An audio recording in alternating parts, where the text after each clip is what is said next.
kadib lagu daraysiyo kolkii xiisna kala soocay sidii xoolo duulaan markaan kala xabaarayay xagidii la tubay kaalmuhu u xusul duubayey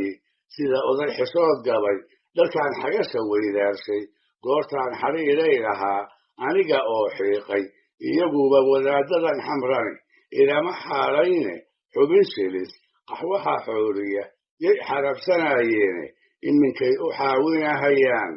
inay xalaashaan ka horreeyey gumaysigii dhulkeeda qabsaday ee kala qaybsaday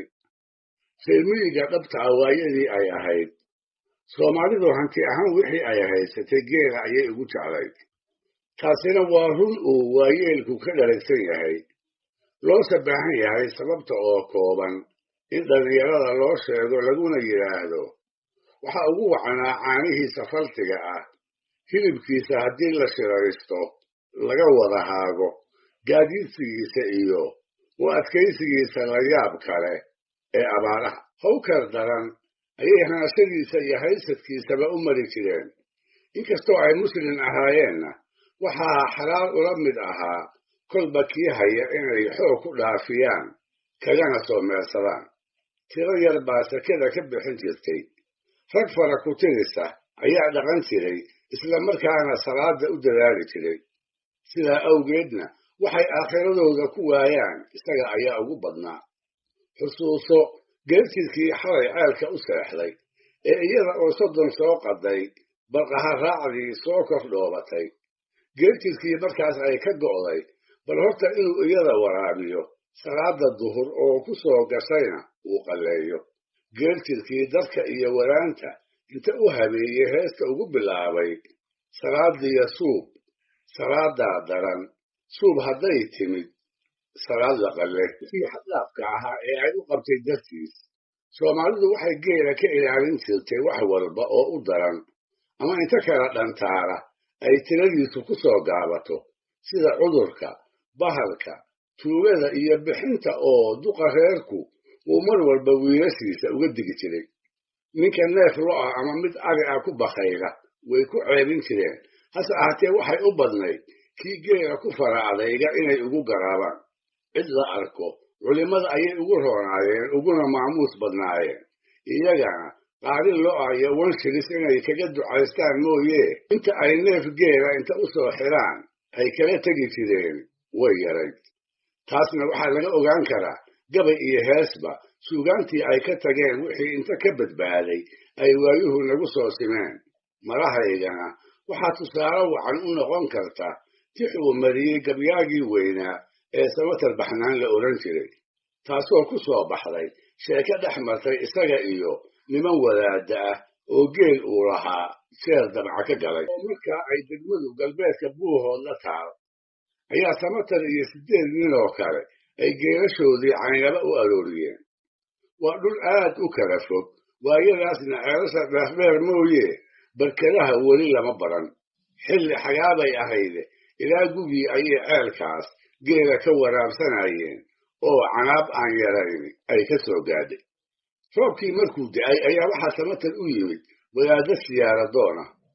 kuwaasoo qorraxeedkii oo idil isla ceelka agagaarkiisa deganaa waa qurux badan yihiin gararka iyo timaha madaxa ayaa u wada cas waxaa ka muuqda dhaadanaan nasiino iyo ladnaan aan dadka degaanku la qabin dantii ay ugu socdeen intii aanay u soo bandhigin ayay wacdi fara badan dhinacyada kala galeen waxay ugu celceliyeen ajarka laga helo culimmada oo loo roonaada iyo aakhiro sida sadaqada loogu baxsado wacdi wadaad wax isiibaa u dambaysa waatay ku mahmaahi jireen waxay kolba dhinac wax ka tusaanba waxay gabyaaga warkii ugu soo gebagabeeyeen samatarow qaari siyaara ah ayaanu geela ka rabnaaye naga si markaabuu u diiday intay la noqon weyday inay gar ugu leeyihiin maalintii xigtay ayaa waxaa samatar canaantay raggii sheekada maqlay qaarkood waxay ku daraabeen jawaabtii uu wadaadada siiyey iyo duraamadkoodii sidii degdega ahayd ee uu ugu gacan sayray markaabuu yidhi waataad ogeydeenoo wadaadadu jiilaalka intii aanu geela ku dhibtoonaynay wayna arkayeen ha yeeshee dhalaad keliyana nalama elin oo nalama horin oo nalama shubin ciidan ma nooga baahan tihiinna nama odhan. Markaa buu gebiyey. Tixdii uu haddaba dhacdadaa ka tiriyey ayuu ku faahfaahinayaa dhaqaalaha geela hawkarka laga maro. Si gaara wuxuu u xusayaa aroorkii dheeraa ee xagaagii dhoweyd uu doox kaga soo kaxeeyey. Haraad awgiis aroorkii uu geedihii dhulka ugu hamoon waayey. Si aftaahanima ku dhan tahay ayuu inagu dareensiinayaa jiilaalkii kululaa ee la soo maray, daal iyo golongol wixii isaga iyo hashuba ay ka soo muteen. Wuxuu yidhi,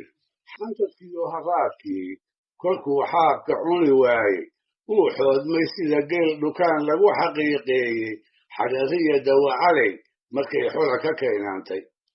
Xaska dhexe wuxuu laba habeen ku xayiiraadaaba goortuu xaraartiya u baxo xanan bannaankiisa xeryahan u dhigay baadidaye ku xafidkii guulka.